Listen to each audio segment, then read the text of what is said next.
আল্লাহর কসম আমার আল্লাহ দুনিয়ার ইমানদারদেরকে বলতেছেন, দুনিয়ার ইমানদার আমি আল্লাহ কিন্তু নিজের হাতে আখিরাতকে সাজাইছি।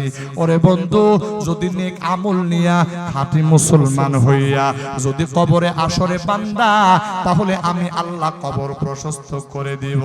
যদি তোমার ঈমান আর আমলের মজবুত নিয়া এরে বান্দা তুমি যদি কবরে আসো, তুমি যদি মৃত্যুবরণ করো, ওই কবর তোমার জন্য জান্নাতের টুকরা হয়ে যাবে, আর ওই কবরের সঙ্গে জান্নাতের যোগাযোগ স্থাপন হয়ে যাবে। ও বান্দা, ওই কবরের মধ্যে জান্নাতি বিছানার ব্যবস্থা হয়ে যাবে। আর যদি এর ব্যতিক্রম হয়, যদি তুমি তোমার ঈমান আর আমলে দুর্বল হও, ওরে বন্ধু খাঁটি মুসলমান না হইয়া যদি কবরের বাসিন্দা হয়ে যাও, তাহলে কবর এমন ভাবে দুইটা সাইড দিয়ে চাপ দিবে রে ভাই, এমন চাপ দিবে যে দুই দিকের হাড়গুলো তোমার একে অন্যের ভিতরে ঢুকে যাবে। আমার বাড়ির ভাইরা, ওই কবরের মধ্যে এমন সাপ ঢুকায় দেওয়া হবে রে ভাই, যেই সাপ এই বিষ এত মারাত্মক হবে, মুফাসসিরিন ইকরামগণ লেখেন ওই সাপ যদি দুনিয়ার ভিতরে একটা নিঃশ্বাস যদি ফালাইতে পারত, ওরে বন্ধু, তাহলে গোটা দুনিয়ার সমস্ত গাছপালাগুলি জ্বলে পুড়ে ছারখার হয়ে যাইত। জীবনে আর কোনোদিন এই দুনিয়াতে আর কোনোদিন গাছপালা জন্ম নিত না, জমিন তার উর্বরতা ক্ষমতা চিরতরে হারায় ফেলত।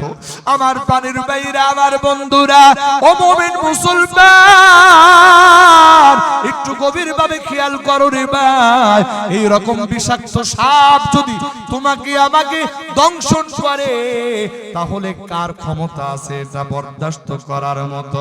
ওরে বন্ধু, ওই কবরের ভিতরে আমার আল্লাহ এমন ফেরেশতা নিয়োজিত করবে, এত জোরে জোরে পিটাইতে আরম্ভ করবে, আল্লাহ চিৎকার করতে থাকবে, কিন্তু এই চিৎকারের আওয়াজ তার কানে যাবে না।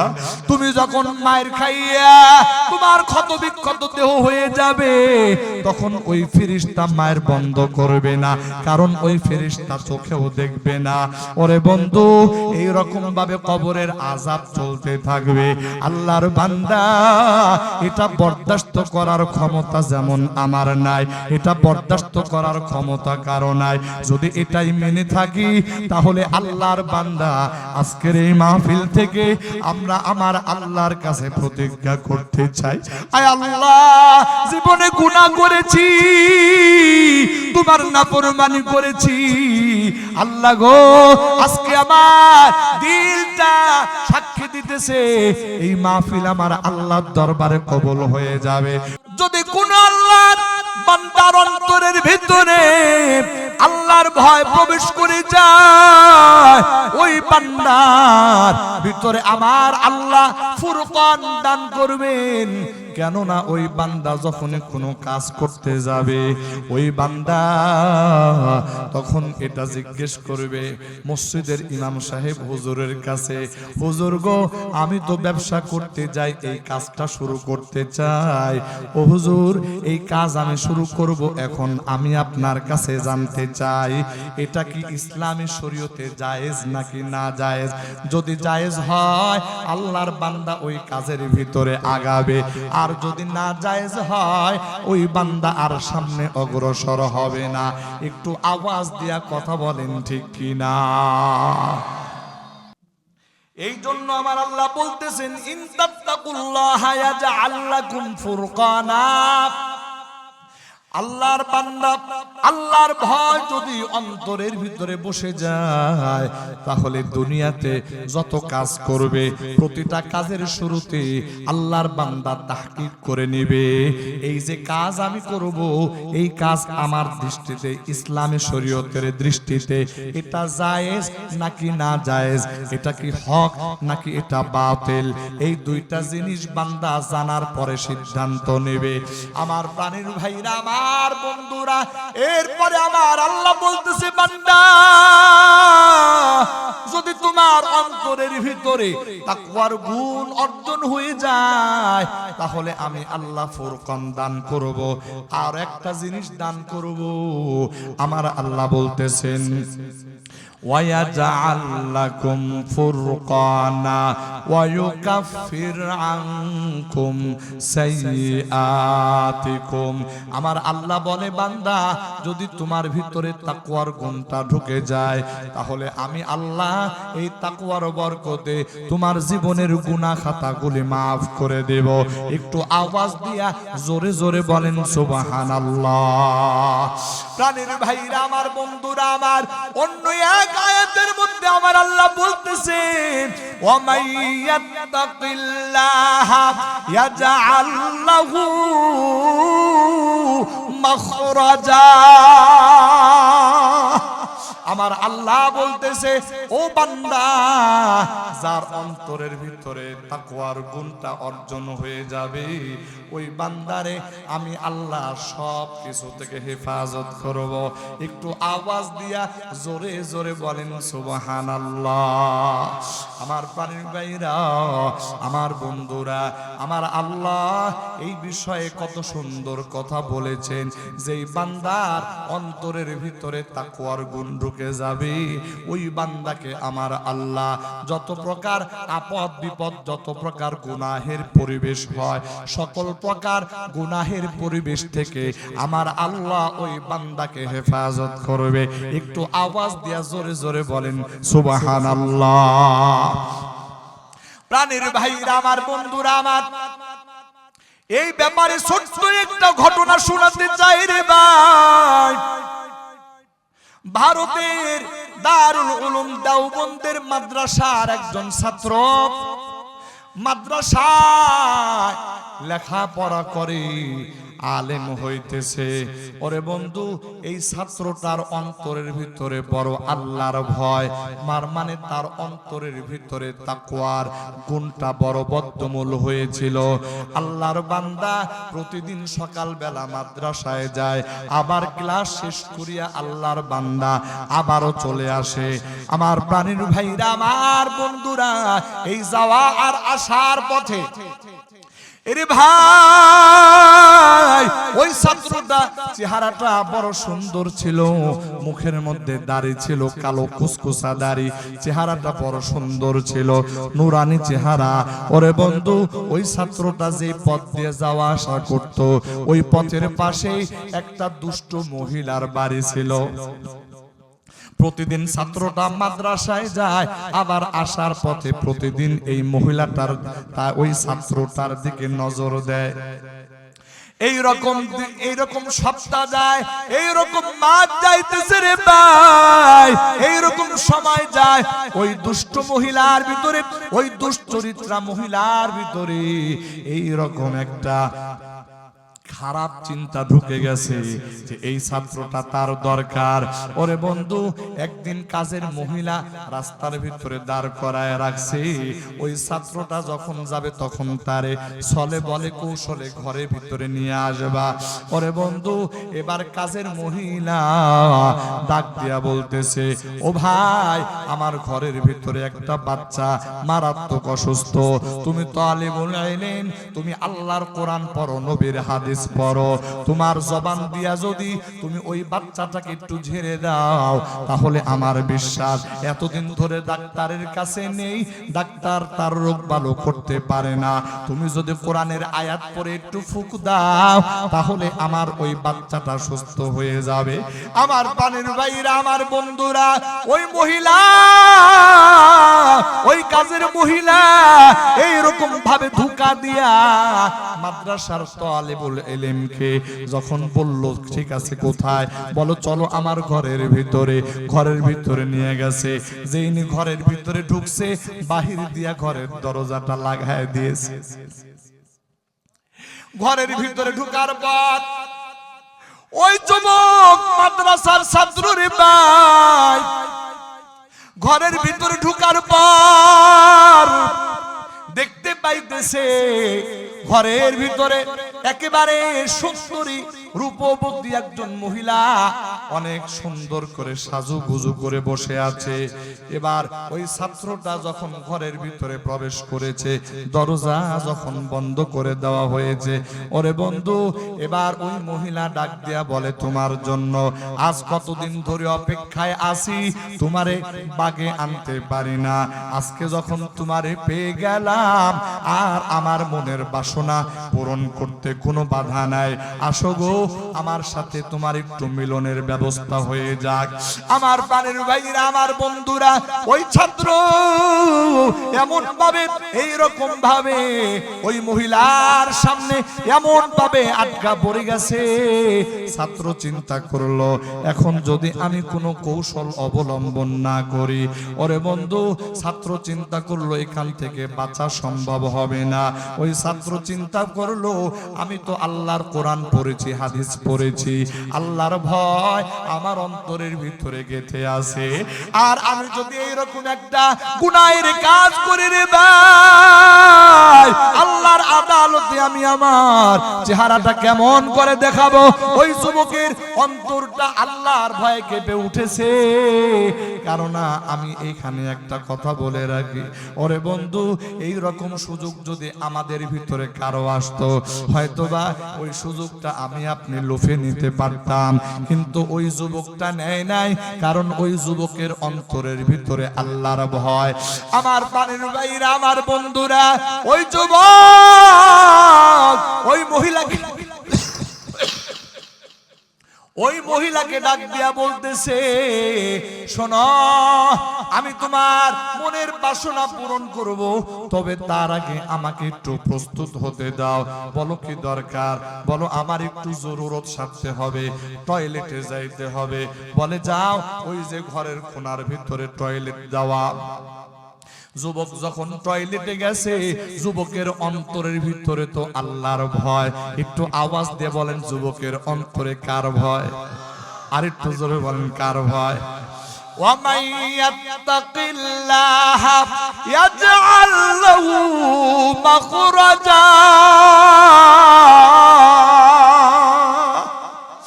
আমার আল্লাহ বলে, এই বান্দা, যদি অন্তরের ভিতরে আল্লাহর ভয় থাকে রে বান্দা, তাহলে ওই বান্দা, আল্লাহ পাক ওই বান্দা যত বিপদের সম্মুখীন হোক না কেন, যত গুনাহের সম্মুখীন হোক না কেন, সব কিছু থেকে আমার আল্লাহ বাঁচাইতে পারেন। কথা বলেন ঠিক কিনা?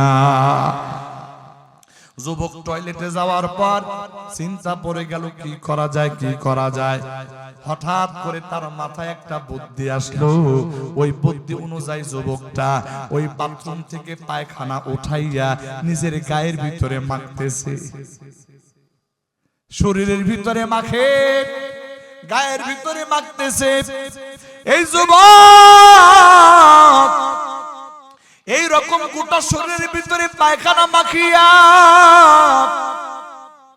বাথরুম থেকে, টয়লেট থেকে বাহির হইয়া আল্লাহর বান্দা যখন ওই মহিলার সামনে চলে এসেছে, মহিলা যুবকের এই পরিস্থিতি দেখিয়া, যার প্রতি এত ভালোবাসা, মুহূর্তের ভিতরে ভালোবাসাটা পরিবর্তন হইয়া ভালোবাসার স্থলে ঘৃণা তৈরি হয়ে গেছে। ডাক দিয়া বলে, এ আহম্মদ, এটা তুই কি কাম করলি? আজকে যদি তুই আমার মনের বাসনা পূরণ করতি, তাহলে আমি তোরে কত পুরস্কার দিতাম। যুবক ডাক দিয়া বলে, তোমার মনের বাসনা পূরণ করে আমি যেই পুরস্কার পাবো, তার থেকে 1000 কোটি গুণ বড় পুরস্কার আমার আল্লাহর কাছে আছে। আল্লাহু আকবার, আল্লাহু আকবার। প্রাণের ভাইরা, আমার বন্ধুরা, আমার ওই যুবক এই পরিস্থিতিতে ওই মহিলা আর যুবককে বরদাস্ত করতে পারে না। যুবক, মহিলা বলে, তাড়াতাড়ি আমার সামনে থেকে সরে যাও। ওই যুবক তাড়াতাড়ি ঘর থেকে বাহির হইয়া নিজের বাড়িতে চলে গেছে। নিজের বাড়িতে যাইয়া সাবান দিয়া ডলে ডলে সুন্দর করে গোসল করছে। নতুন একটা জামা পরিধান করিয়া আবার যুবক মাদ্রাসায় যাইতেছে রে ভাই। মাদ্রাসায় যাইয়া ক্লাস করার জন্য বসে গেছে। উস্তাদ যখন ক্লাস করায় একটু পর পর বলে, আজকে আমার ক্লাসের ভিতরে এত সুন্দর ঘ্রাণ পাইতেছি। ওরে বন্ধু, উস্তাদ যখন এই কথা বলে তখন ছাত্রর অন্তরে কামড় ধরে। ছাত্র মনে করতেছে উস্তাদ বুঝি ইয়ারকি করতেছে, মস্কারা করতেছে। কেননা আজকে তো আমি আমার গায়ের ভিতরে পায়খানা মেখেছিলাম, হয়তোবা উস্তাদের নাকের ভিতরে দুর্গন্ধ লাগতেছে, যার কারণে উস্তাদ বুঝি দুর্গন্ধর জায়গায় সুগন্ধ কথাটা বলতেছে। আমার প্রাণের ভাইরা, আমার বন্ধুরা, একটু পর পর উস্তাদ বারবার বলতেছে, এত সুন্দর সুঘ্রাণ কার গায়ের ভিতরে আছে। এই কথাই যখন বলে তখন ছাত্রটা মাথা নত করে দেয় আর চিন্তায় পড়ে যায়, বুঝি আমার গায়ের দুর্গন্ধটার ব্যাপারে হুজুর এই কথা বলতে চায়। ওরে বন্ধু, এই পরিস্থিতি যখন কিছুক্ষণ চলল, উস্তাদ ক্লাস শেষ করবেন। ক্লাস শেষ করার পর উস্তাদ সকল ছাত্রদের উদ্দেশ্যে বললেন, শোনো, এই যে একটা সুগন্ধ, এই সুগন্ধটা আজকে কে লাগাইছো? আতরটা বড় সুন্দর আতর, ঘ্রাণটা বড় সুন্দর ঘ্রাণ, কে লাগাইছো? আরে ভাই, এই আতর কে লাগাইছো? আতরের ঠিকানা বলে দাও, দোকানের ঠিকানাটা বলে দাও, এই আতরটা আমার লাগবে। কিন্তু কেউ কোনো কথা বলে না। ওরে বন্ধু, এখন একজন আর একজনের শরীরের দিকে একটু নাকটা লাগায়া চেক করতেছে কার ভিতরে এই ঘ্রাণ। সবাই চিন্তা করলো, সবাই যখন পরীক্ষা নিরীক্ষা করে নিশ্চিত হলো যে এই ছেলেটার গায়ের ভিতরে এই রকম সুন্দর ঘ্রাণ, হুজুর ডাক দেয়া বলে, ও মিয়া, এত সুন্দর ঘ্রাণ তুমি কোথা থেকে লাগাইছো? জীবনে এত সুন্দর ঘ্রাণ তো কোনোদিন পাই নাই। তাড়াতাড়ি বলো, কোন দোকান থেকে এই রকম সুন্দর আতরটা লাগায় আসছো? ওরে বন্ধু, এবার ছাত্র দাঁড়ায়া গেছে রে। ছাত্র দাঁড়ায়া চোখের পানি ছেড়ে দিয়া ডাক দিয়া বলতেছে, হুজুর, আমি আসলে কোনো আতর তো আজকে লাগাই নাই, বরং আজকে তো আমার এমন একটা ঘটনা ঘটছে। এই কথা বলিয়া ওই যুবক হুজুরের সামনে বলতেছে, হুজুর, ওই মহিলার প্রস্তাব থেকে বাঁচার জন্য আমার মাথায় কোনো বুদ্ধি আসতেছিল না। হঠাৎ করে আমি বাথরুমে গেলাম, বাথরুমে যাওয়ার পরে আমার মাথায় বুদ্ধিটা আসছে। আমি আমার শরীরের ভিতরে পায়খানার দুর্গন্ধ মাখিয়া ওই বদকার মহিলা থেকে বেঁচে এসেছি। আমার প্রাণীর ভাইরা, আমার বন্ধুরা, ওই সময় হুজুর ওই ছাত্রকে ডাক দিয়ে বুকের মধ্যে জড়াইয়া তার কপালের মধ্যে চুমু খায়, তার দাড়ির ভিতরে চুমু খায়, আর ডাক দিয়া বলে, ও আমার ছাত্ররা, দেখো দেখো দেখো, এই ঘ্রাণ কোন দুনিয়ার আতরের ঘ্রাণ না।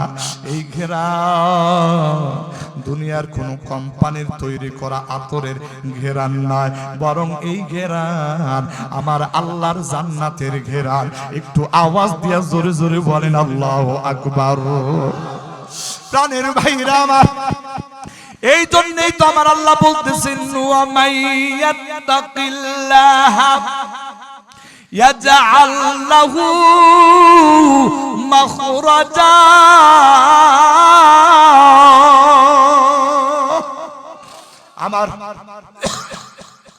আমার আল্লাহ বলতেছে, আমি আল্লাহর তাকওয়া, মানে তাকওয়ার গুণ যেই বান্দার অন্তরের ভিতরে হাসিল হবে, আমি আল্লাহ ওই বান্দাকে এই রকম নাফরমানিমূলক কাজ থেকে, যত প্রকার বিপদ আপদ আছে সব কিছু থেকে হেফাজত যিনি করেন তিনি হলেন কে? জোরে বলেন।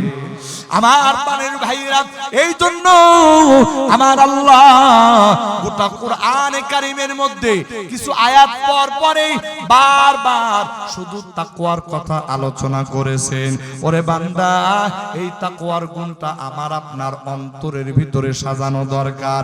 ওরে বন্ধু, এই তাকওয়ার গুণটা যদি আমার আপনার অন্তরে চলে আসে, আল্লাহর বান্দা জীবনে কোনোদিন আল্লাহর নাফরমানি করতে পারবে না, জীবনে কোনোদিন নামাজ ছাড়তে পারবে না, জীবনে কোনোদিন মিথ্যা কথা বলতে পারবে না, জীবনে কোনোদিন কোনো কবিরা গুনাহ করতে পারবে না। আমার প্রাণের ভাইরা, আমার বন্ধুরা, আল্লাহর গুণ, এই তাকওয়ার গুণ যদি আল্লাহর কোন বান্দার অন্তরের ভিতরে অর্জন হয়ে যায়, তাহলে ওই বান্দা কেমন করে গুনাহ পরিহার করে। ওরে বন্ধু, এই রকম হাজারো নজির উলামায়ে কেরাম আপনাদের সামনে বলে, আমিও আপনাদের সামনে একটা নজির স্থাপন করতে চাই। ওই সময়টা ছিল মুসলমানদের স্বর্ণযুগ। ওই সময় মুসলমানদের খলিফা ছিল হযরত উমর ফারুক রাদিয়াল্লাহু তাআলা আনহু, যার সময় গোটা পৃথিবীতে ইসলামের বিজয় বেশি হয়েছে, যার সময় গোটা দুনিয়ার ভিতরে ইসলামের প্রচার বেশি হয়েছে। অর্ধজাহান যিনি একাই শাসন করেছেন, ওই খলিফার নাম হযরত উমর ইবনুল খাত্তাব রাদিয়াল্লাহু তাআলা আনহু। আমার প্রাণের ভাইরা, আমার বন্ধুরা, হযরত উমরের যুগের একটা ছোট্ট ঘটনার ভাই, দুইজন মুসলমান মদিনা থেকে দূরে বসবাস করে। এই মুসলমান দুইজন, তাদের জমিনটা ছিল একেবারে পাশাপাশি জমিন। ওরে বন্ধু, এই পাশাপাশি জমিন হওয়ার কারণে এক সময় তাদের মধ্যে দ্বন্দ্ব হয়। একজন বলে, ও মিয়া, তুমি আমার জমিনের ভিতরে তোমার আইল ঢুকায় দিয়েছো। আর একজন ডাক দেয়া বলে, মিয়া, আমি তোমার জমিনের ভিতরে আমার আইল ঢুকাই নাই, বরং তুমি আমার জমিনের আরো 2 হাত জায়গা বাড়ায়া নিয়ে নিছো। আমার প্রাণের ভাইরা, আমার বন্ধুরা, ওই 2 মুসলমান, তাদের ভিতরে এই রকম ঝগড়াঝাটি শুরু হয়ে গেছে। এক পর্যায়ে তাদের বুঝ আসছে, আরে বন্ধু, আমরা শুধু শুধু আমাদের ভিতরে ঝগড়া বাঁধাইলাম, আমাদের ঝগড়া করার দরকার নাই। চলো মুসলমানদের খলিফা হযরত উমরের দরবারে। এখন তো মুসলমানদের জন্য একটা সুশাসনের সময় চলতেছে। মুসলমানদের খলিফার দরবারে গেলে অবশ্যই আমরা একটা সুবিচার পেয়ে যাব। আমার প্রাণের ভাইরা, আমার বন্ধুরা, ওই 2 জন মুসলমান মদিনার শহরতলিতে তারা বসবাস করে। তারা দূর থেকে মদিনাতে চলে আসছে, কিন্তু খলিফার বাসভবন পর্যন্ত আসছে খলিফার খোঁজ খবর নেওয়ার জন্য। খলিফার বাসভবন থেকে জানায় দেওয়া হলো, খলিফাতুল মুসলিমিন ঘরের কাজে বাহিরে গেছেন। বলে, আমরা অনেক দূর থেকে এসেছি, আমরা একটু খলিফার সঙ্গে সাক্ষাৎ করতে চাই। বলে, আপনারা যদি খলিফার সঙ্গে সাক্ষাৎ করতে চান, তাহলে এই রাস্তা দিয়ে সামনে যাবেন। সামনে যাওয়ার পরে দেখতে পাবেন একটা কুয়া, ওই কুয়া থেকে পানি উঠানোর জন্য খলিফা চলে গেছেন। আমার প্রাণের ভাইরা, আমার বন্ধুরা, ওই 2 জন মুসলমান তারা একে অন্যের চেহারার দিকে তাকাইতেছে আর বলা বলি করতেছে, মুসলমানদের খলিফা তিনি পানি আনতেছে, এটা আবার কেমন কথা। আমার বন্ধুরা, এরপরেও 2 জন মুসলমান তাদের জরুরত সারার জন্য হযরত উমর ইবনুল খাত্তাবকে খোঁজার জন্য ওই পথে আগায়া গেলেন। আগায়া যায় ওই কুয়ার পারে দেখতে পাইলেন একজন ব্যক্তি, তার মাথার ভিতরে পানির মশক। আমাদের দেশে বলে, এই যে কি বলে এটা, কলস, কলস, কলস বলে না, কিন্তু ওই সময় চামড়া দিয়ে বানানো এই পানির মশক, এটাও এই কলসের মতো। ওই 2 জন মুসলমান দেখতেছে একজন তার মাথার ভিতরে এই রকম পানির মশক নিয়ে সামনের দিকে আগায় আসতেছে। ওই 2 জন মুসলমান জানে বর্তমানে মুসলমানদের খলিফা হযরত ওমর, কিন্তু তারা কোনোদিন হযরত ওমরের চেহারা দেখে নাই। ওরে বন্ধু, এবার ওই লোকটাকে দেখার পরে তাকে সালাম দিয়া বলতেছে, আমরা মুসলমানদের খলিফা ওমরের কাছে আসছি। বলে, কি দরকার বলো? বলো, আমরা খলিফাকে চাই। বলো, আমি মুসলমানদের খলিফা হযরত ওমর। একটু আওয়াজ দিয়া জোরে জোরে বলেন সুবহানাল্লাহ। ওই 2 জন আশ্চর্য হয়ে গেছে। ওই সময় দুনিয়ার ভিতরে সুপার পাওয়ার ছিল পারস্য, সুপার পাওয়ার ছিল রোম সম্রাট, রাজা বাদশা, তাদের দরবারে যারা মন্ত্রী অথবা সরকারি উচ্চ পদস্থ কর্মকর্তা যারা, তাদের জীবন যাপনটা এত উন্নততর ছিল, এত উন্নততর ছিল। তারা যখন কোথাও যাইতো তাদের আগে পিছনে কত লোক তাদেরকে এইরকম পাহারা দিয়ে নিয়ে যাইতো। আমার প্রাণীর ভাইরা, ওই দুইজন মুসলমান যখন দেখলো খলিফাতুল মুসলিমিন হযরত উমর নিজের মাথার ভিতরে পানির কলসিটা নিয়া, আমার প্রাণীর ভাইরা ওই দুইজন মুসলমান বড় আশ্চর্যান্বিত হয়ে গেল। আল্লাহু আকবার বলেন। এবার মুসলমানদের খলিফা হযরত উমর রাদিয়াল্লাহু তাআলা আনহু ডাক দিয়া বললেন, ও মিয়া, কি কথা বলার জন্য তোমরা আমার কাছে এসেছো? যখন তাদেরকে বলা হলো তখন তারা আবার বাস্তবতায় ফিরে আসলো, বলল, হুজুর, আমাদের ভিতরে একটা ঝামেলা হয়েছে, এই ব্যাপারে আপনার সঙ্গে একটু কথা বলা দরকার। যদি একটা জায়গায় একটু বসতেন তাহলে আমাদের জন্য কথা বলতে সুবিধা হইতো। এই কথা বলার সাথে সাথে হযরত উমর রাদিয়াল্লাহু তাআলা আনহু এক জায়গায় যেখানে দাঁড়ায়া ছিলেন পাশেই একটু সরে গিয়া বসে পড়লেন। এমন ভাবে বসলেন নামাজের শুরুতে তিনি বসে গেলেন। নামাজের শুরুতে বসার পরে আমার প্রাণের ভাইরা, আমার বন্ধুরা, মাথা থেকে মাথা থেকে ওই যে পানির কলসটা, পানির মশক, এই পানির মশকটা তিনি তার কোলের ভিতরে নামায় রাখলেন। ওরে বন্ধু, ওই মুসলমান ডাক দেয়া বলে, ও খলিফাতুল মুসলিমিন, এইভাবে আপনি বসবেন, আপনার জন্য কষ্ট হবে। এই পানির মশকটা মেহেরবানি করে একটু মাটিতে নামায়া রাখেন। আমার প্রাণীর ভাইরা, আমার বন্ধুরা, এই কথা যখন বলেছে খলিফাতুল মুসলিমিন ডাক দিয়া বলতেছে, ও মিয়া, তোমাদের কি কথা, তাড়াতাড়ি বলো, আমার সময় কম। আমার বন্ধুরা, ওই মুসলমান ডাক দিয়া বলতেছে, হুজুর, আমাদের কথা বলতে একটু সময় লাগবে, একটু মেহেরবানি করে আপনি যদি পানির মশকটা একটু নিচে নামায়া রাখেন তাহলে আমরা নিঃসংকোচে নির্ভয়ে আপনার সাথে একটু সময় নিয়ে কথা বলতে পারবো। আমার প্রাণীর ভাইরা, আমার বন্ধুরা, হযরত খলিফাতুল মুসলিমিন উমর ডাক দিয়ে বলতেছে, এই পানির মশকটা নিচে নামানো যাবে না। বলে কেন? বলে এই পানির মশকের তলাটা ভিজা, এই জমিনের ভিতরে যদি আমি পানির মশকটা রাখি তাহলে ওই যে তলাটা ভিজা, এই পানির, এই জমিনের মাটি আমার এই কলসির নিচে লেগে যাবে, আর এই মাটিটা আমার অনিচ্ছায় আমার ঘরে চলে যাবে। আমার আল্লাহর আদালত যেদিন কায়েম হবে, ওই দিন যদি আমার আল্লাহ আমারে জিজ্ঞেস করে, ও মুসলমানদের খলিফা উমর, তোমার খেলাফত আমলে তোমার ক্ষমতা ছিল, এই জন্য তুমি অন্যের জমিনের মাটি নিয়ে তুমি তোমার ঘরের মধ্যে রাখছিলা। ও খলিফা উমর, আজ তো ইনসাফ কায়েম করা হয়েছে, আমি আল্লাহর আদালতে ওই মাটির জবাব তোমাকে দিতে হবে। আল্লাহু আকবার।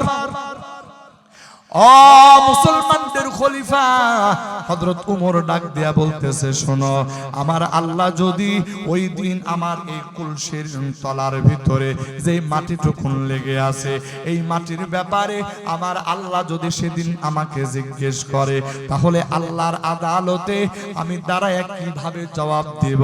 এই জবাব দেওয়ার মতো ক্ষমতা আমি উমরের নাই। আল্লাহু আকবার, আল্লাহু আকবার। চিন্তা করে দেখেন কি পরিমাণ আল্লাহর ভয় তাদের অন্তরে ছিল, অথচ উমর তো সেই উমর যার আমল নামার ভিতরে কি পরিমাণ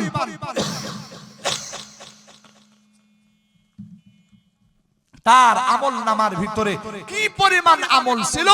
আম্মা জান আয়েশা বলে, উমরের ব্যাপারে আমি রাসূলকে জিজ্ঞেস করেছিলাম, ও পয়গম্বর, এই যে আকাশে যত তারকা দেখা যায়, এই তারকারাজি যেগুলো দুনিয়াতে কেউ গণনা করে শেষ করতে পারে না, আপনার সাহাবীদের ভিতরে কি এমন কেউ আছে নাকি যার নেক আমলের সংখ্যা এই আসমানের তারকারাজি থেকেও বেশি?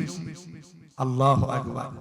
আল্লাহ নবী বলছেন, হ্যাঁ আমার সাহাবীদের ভিতরে একজন এমন আছে যার নেক আমলের সংখ্যা আকাশের তারকারাজির থেকেও বেশি, ফেরেশতারা পর্যন্ত যার নেক আমল গণনা করে শেষ করতে পারবে না। একটু আওয়াজ দিবেন আল্লাহু আকবার, আরো জোরে আওয়াজ দিবেন আল্লাহু আকবার। এই ছিল হযরত ওমর। আল্লাহর রাসূল বললেন সে আর কেউ না, সে হলো আমার সাহাবী হযরত ওমর রাদিয়াল্লাহু তাআলা আনহু। আমার প্রাণের ভাইরা, যেই ওমরের ব্যাপারে আল্লাহর রাসূল নিজের জীবদ্দশায় ওমরকে জান্নাতি বলে গেছেন, যেই ওমরের ব্যাপারে আল্লাহর রাসূল নিজের জীবদ্দশায় বলে গেছেন, আমি তো শেষ নবী, আমার পরে কোনো নবী নাই, লাউ কানা বাদি নাবিয়্যুন লাকানা উমর, আমার পরে যদি আল্লাহ পাক কাউকে নবুয়তি দিতেন তাহলে এই জন্য যোগ্য ব্যক্তি ওমর ছিল। আল্লাহু আকবার। যেই উমরের এত মর্যাদা, সেই উমরের কলিজার ভিতরে কি পরিমাণ আল্লাহর ভয়। আল্লাহু আকবার। সামান্য একটু মাটি যেটা অসতর্কতা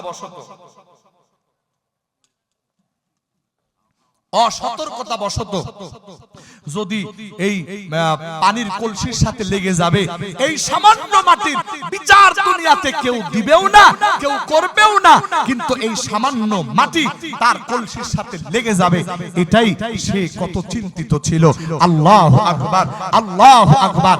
আজকে আমরা তো মুসলমান নিজেদেরকে দাবি করি, কিন্তু আমরা যখন বাদামওয়ালার কাছে বাদাম কিনতে যাই, মিয়া 10 টাকার বাদাম দাও, তো বাদাম চাইতে গেলে ওই লোক 10 টাকার বাদাম মাপতে মাপতে আমি আরো 3 টাকার বাদাম হাতের ভিতরে নিয়ে খাওয়া শুরু। আছে না নাই? আবার দেখা যায় মুড়িওয়ালার কাছে মুড়ি কিনতে গেছি, এ মিয়া মুড়ি লাগবে 20 টাকার মুড়ি দাও, এই কথা বলে মুড়ির গাঁঠির ভিতরে হাতটা ঢুকায় দিয়ে আমি এক মুঠ মুড়ি মুখের ভিতরে নিয়ে নিলাম। কি বলেন, এরকম আছে না নাই? আছে। এগুলো যে আমরা করি, আপনি কি মনে করেন এই মুড়িওয়ালা কত টাকার পুঁজি নিয়ে নামছে? এই বাদামওয়ালা কয় টাকার পুঁজি নিয়ে নামছে? আমার মতো বদ্ধন ব্যক্তি যদি এই রকম 2 টাকার বাদাম মাংনা খেয়ে ফেলে, এই রকম এক মুঠ করে যদি 10 মুঠ মুড়ি যদি বিচ্ছন এই রকম খায়া ফেলে, তাহলে ওই লোকটার পুঁজিতে কি ঘাটতি আসবে না? আপনি একটা মুড়ি, এক মুঠ না, একটা মুড়ি ওই লোকের অসন্তুষ্ট নিয়ে খাইলেন, একটা বাদাম ওই বাদামওয়ালার অসন্তুষ্ট নিয়ে খাইলেন।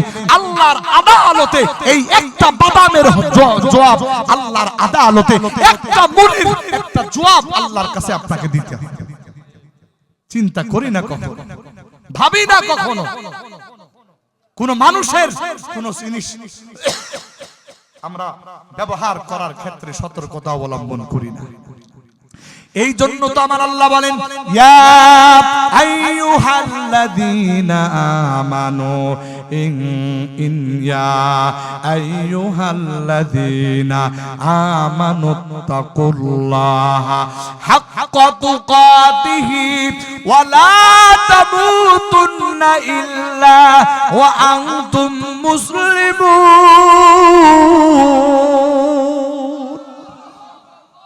আমার আল্লাহ বলে, ও ঈমানদারগণ, তোমরা আল্লাহকে ভয় করো যেমন তাকে ভয় করা উচিত। ওরে বন্ধু, এই রকম তাকওয়ার গুণ আল্লাহ যাকে দান করবে, যার অন্তরের ভিতরে এই রকম তাকওয়ার গুণ ঢুকে যাবে, ওই বান্দা কোনোদিন কোনো বাদামওয়ালার কাছ থেকে একটা বাদামও না বলে খাইতে পারবে না। ওই বান্দা জীবনে মুড়িওয়ালার কাছ থেকে এক মুঠ মুড়ি খাইতে পারবে না। কেননা আল্লাহর বান্দার অন্তরের ভিতরে তো ভয় আছে। আল্লাহর আদালতে দাঁড়ায়া এটার জবাব আমার পক্ষে কোশ্চিন কালেও দেওয়া সম্ভব হবে না। প্রাণের ভাইরা আমার, হযরত ওমর ওই দুইজন মুসলমানকে যখন ডাক দিয়ে বলতেছে, আমার পানির কলসের তলাটা ভিজা, এই ভিজা কলসের ভিতরে যদি মাটি লাগিয়া এই মাটি যদি আমার বাড়ি পর্যন্ত চলে যায়, আর আমার আল্লাহর আদালতে যদি এই বিষয়টা জিজ্ঞাসা করা হয় তাহলে আমি আল্লাহর আদালতে জবাবটা কিভাবে দেব? ওরে বন্ধু, এই কথা যখন খলিফাতুল মুসলিমিন হযরত ওমর বলে দিছি, ওই দুইজন মুসলমান হযরত ওমরকে সালাম দিয়া বলতেছে, আসসালামু আলাইকুম হুজুর গো, আমরা আমাদের বাড়িতে ফিরে যাই। হযরত ওমর ডাক দিয়া বলে, ও মিয়া, তোমরা না একটু আগে বললা অনেক জরুরি কথা বলার জন্য আসছো, এখন আবার কোনো কথা না বলেই তোমরা চলে যাইতেছো, ব্যাপারটা কি, ঘটনাটা কি, কিছুই তো বুঝলাম না। এবার ওই দুইজন মুসলমান ডাক দিয়া বলতেছে, ও খলিফাতুল মুসলিমিন, আসলে আমরা আপনার কাছে এসেছিলাম, আমাদের দুইজনের জমিন একেবারে পাশাপাশি, জমিনের আইলটাও মাঝখান দিয়া, আমাদের ভিতরে একজন দাবি করে যে তার জমিনের ভিতরে আমি 2 হাত বাড়ায় নিয়েছি, আবার সে বলতেছে না, আমি তো তোমার জমিনের ভিতরে 2 হাত ঢুকি নাই, বরং উল্টা তুমি আমার জমিনের দিকে আইলটা একটু ঠেলা মাইরা ঢুকায় দিছ। আমার প্রাণীর ভাইরা, ওই দুইজন মুসলমান বলতেছে, ও খলিফাতুল মুসলিমিন, আপনি যখন এই সামান্য মাটির হিসাব করতেছেন, এই মাটি আপনার কলসির তলার ভিতরে লেগে থাকা এই মাটি সম্পর্কে যদি আল্লাহ জিজ্ঞেস করে আপনি কি জবাব দেবেন? ও খলিফাতুল মুসলিমিন, এখান থেকে আমাদের মীমাংসা হয়ে গেছে, আমরা সিদ্ধান্ত নিয়েছি আমার জমিন থেকে 2 হাত মাটি যদি যায়ও যাক, কিন্তু আল্লাহর আদালতে আমরা কেউ এই রকম দায়ী হতে চাই না। একটু আওয়াজ দেয়া জোরে জোরে বলেন সুবহানাল্লাহ। প্রাণের ভাইরা আমার, বন্ধুরা আমার, এই জন্যই তো আমার আল্লাহ পবিত্র কোরআনের বিভিন্ন আয়াতে বারবার বান্দাকে বলতেছে, বান্দা এই তাকওয়ার গুণটা ভিতরে ঢুকায়া নাও।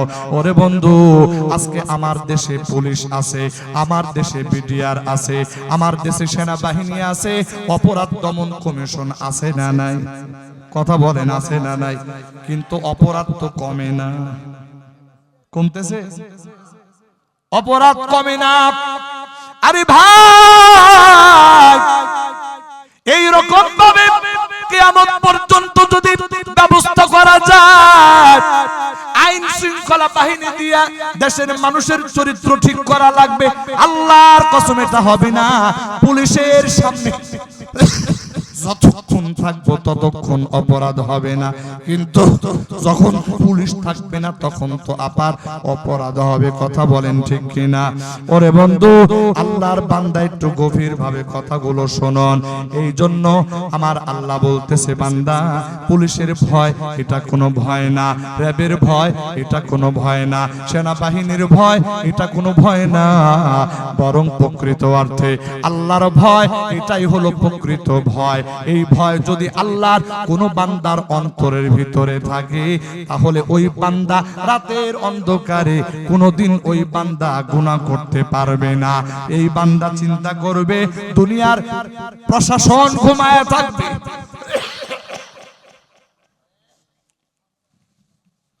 ওই বান্দা চিন্তা করবে দুনিয়ার র‍্যাব ঘুমায়া থাকতে পারে, দুনিয়ার সরকারি বাহিনী ঘুমায়া থাকতে পারে, দুনিয়ার আইন শৃঙ্খলা বাহিনী ঘুমায় থাকতে পারে, কিন্তু আমার আল্লাহ তো কখনো ঘুমায় না। আল্লাহু আকবার, আল্লাহু আকবার। এই জন্য আল্লাহর ভয়টা থাকাটা কি জরুরি। কথা বলেন ঠিক কিনা? হযরত ওমর রাদিয়াল্লাহু তাআলা আনহুর শাসনামলে এটাও একটা মজাদার ঘটনা। ওরে বন্ধু, এই আলোচনা আমি এখন শেষের দিকে নিয়ে যাইতে চাচ্ছি, শুধুমাত্র বোঝানোর জন্য বলবো। আমার বন্ধুরা, রাতের গভীর অন্ধকার রাত, একেবারে তাহাজ্জুদের সময়, এমন একটা সময় একটা ঘরের ভিতরে মা এবং মেয়ে দুইজন কথা বলতেছে। গরুর দুধ দহন করিয়া ঘরের ভিতরে আনা হয়েছে। মা বলতেছে, এই যে গরুর দুধ দহন করা হলো, আজকে তো তুলনামূলক দুধ কম দেখা যাইতেছে, তাহলে পরিমাণে একটু বাড়ানোর জন্য পানি মিশায়া দাও। মেয়েকে এই কথা মা বলতেছে। মেয়ে বলতেছে, মা আল্লাহ যতটুকুন দিছে এতটুকুনেই সন্তুষ্ট থাকো। বলে, না, আজকে যদি আমাদের দুধ কম হয়, কম টাকা পাবো, আজকের দিন আমাদের চলতে বড় কষ্ট হবে, একটু পানি মিশাও না, কিচ্ছু হবে না। মেয়ে ডাক দেয়া বলে, ওগো মা, বাজারের ভিতরে সরকারের বাহিনী আছে, সরকারের বাহিনীর হাতে যদি ধরা পড়ে যায় তাহলে তো বিচার হবে।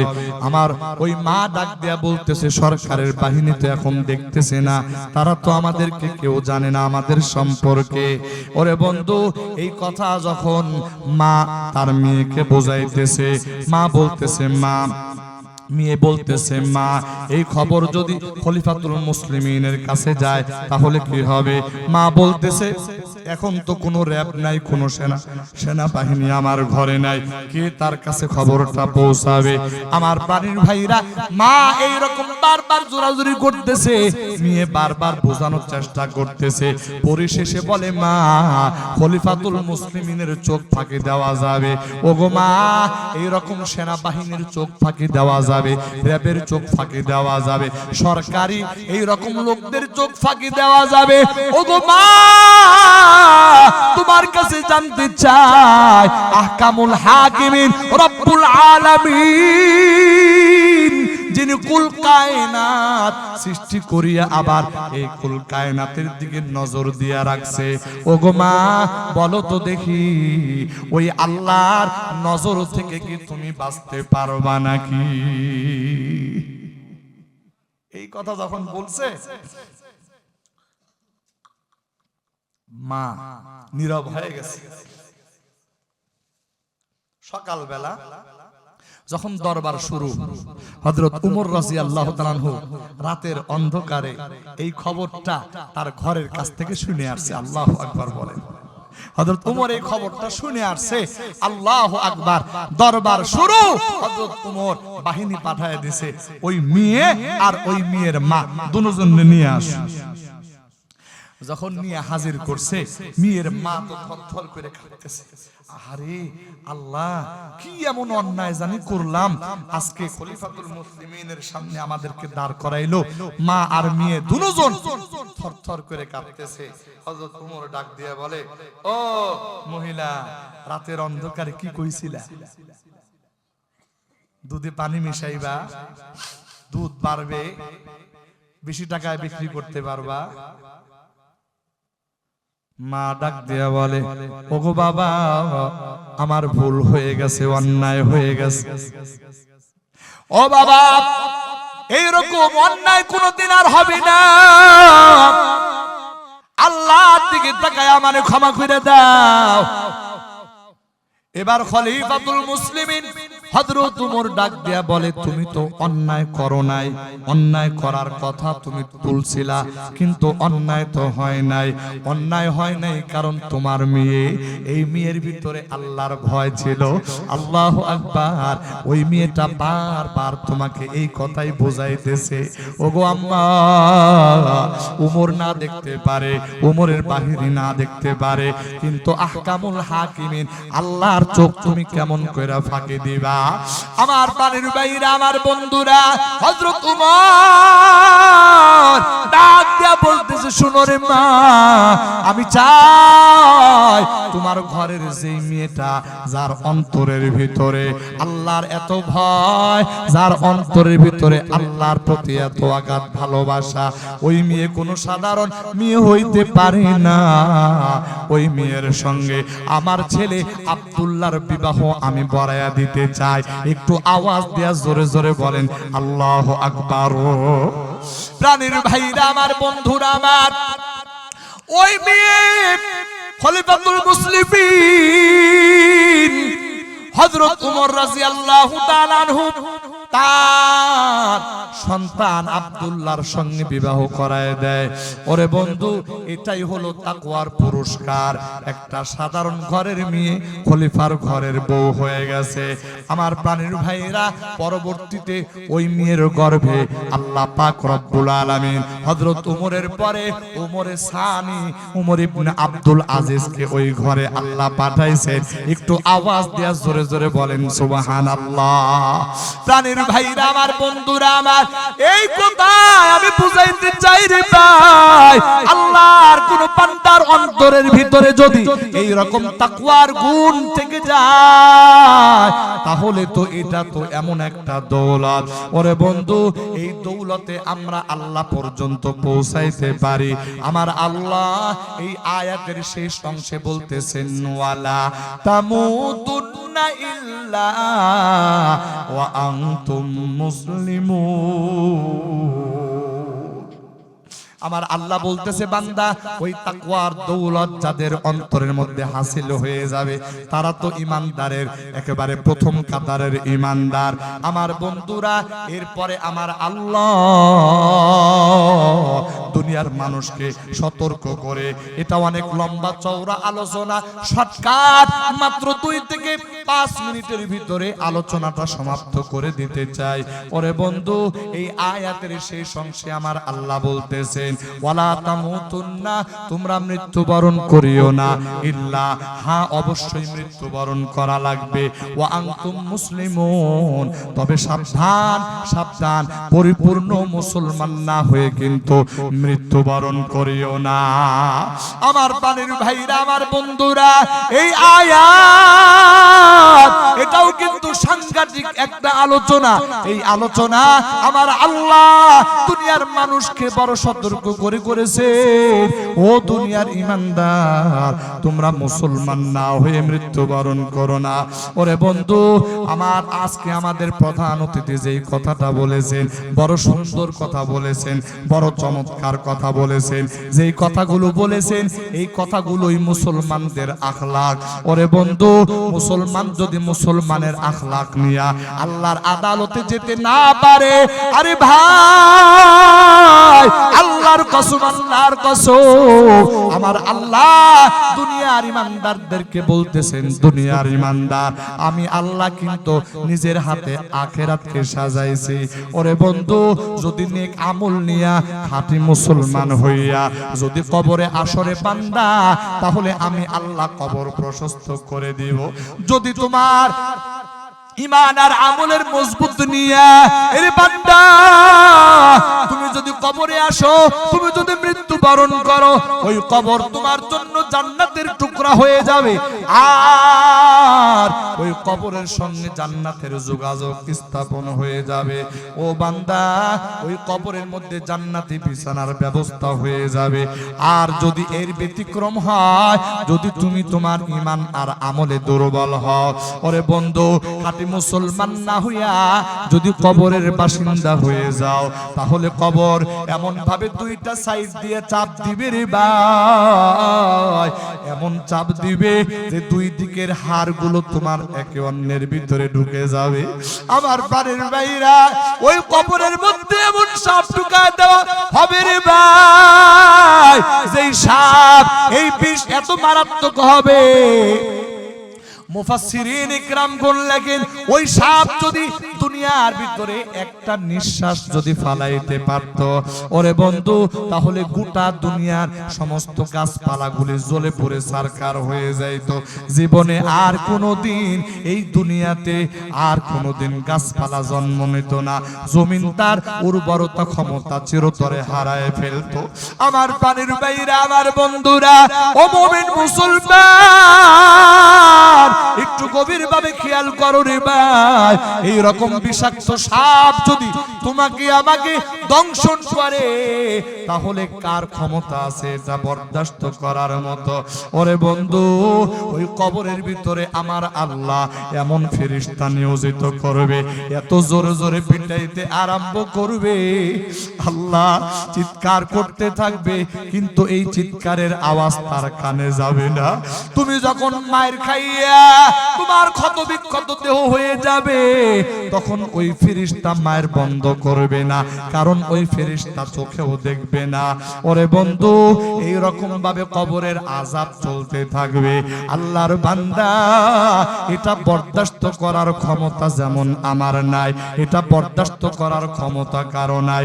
যদি এটাই মেনে থাকি, তাহলে আল্লাহর বান্দা আজকের এই মাহফিল থেকে আমরা আমার আল্লাহর কাছে প্রতিজ্ঞা করতে চাই, আয় আল্লাহ, জীবনে গুনাহ করেছি, তোমার নাফরমানি করেছি, আল্লাহ গো, আজকে আমার দিলটা সাক্ষী দিতেছে এই মাহফিল আমার আল্লাহর দরবারে কবুল হয়ে যাবে।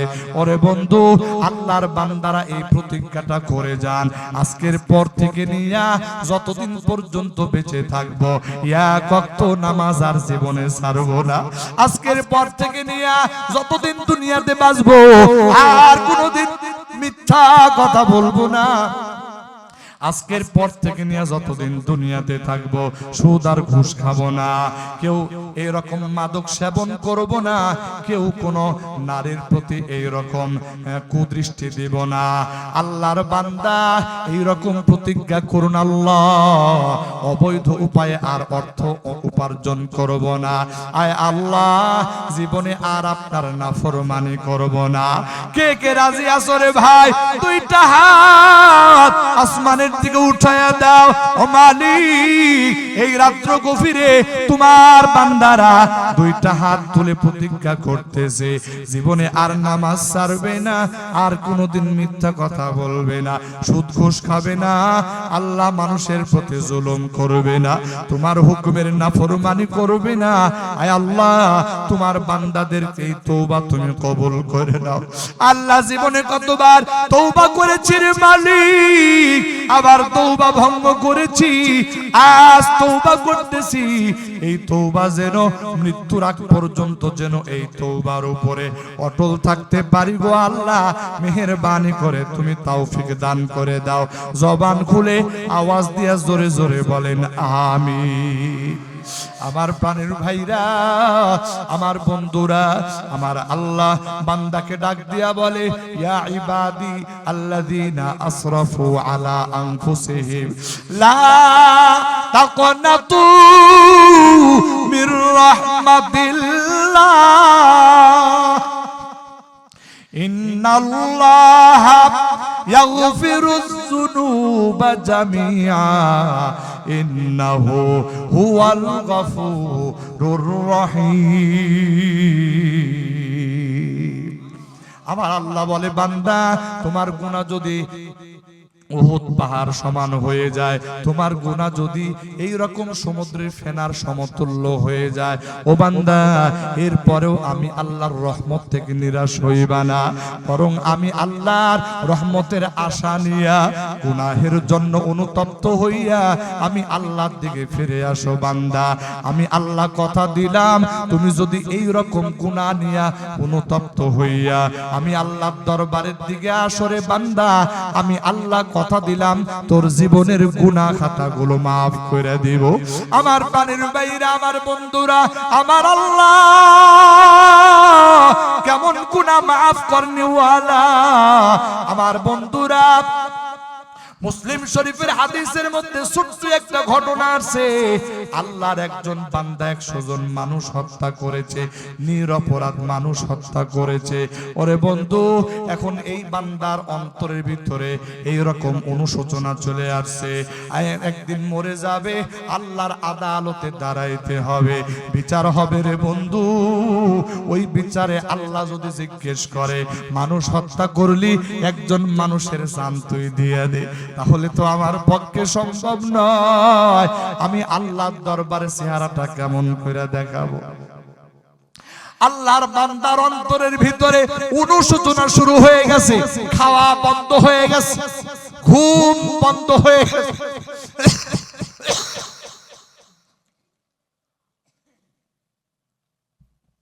খাওয়া ঘুম বন্ধ হয়ে গেছে।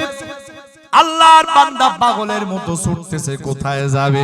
চলতে চলতে একদিন আল্লাহর একজন নেককার বান্দার সাথে সাক্ষাৎ।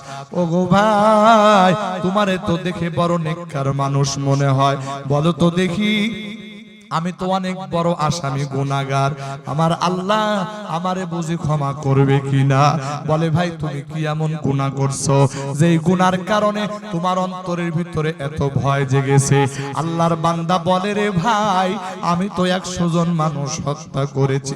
হ্যাঁ, তুমি অনেক বড় গুনাহ করেছো, অনেক বড় কবিরা গুনাহ করেছো, এই জন্য আল্লাহর কাছে তোমার মাপ পাওয়ার রাস্তা নাই এটা বলা যাবে না, অবশ্যই আছে।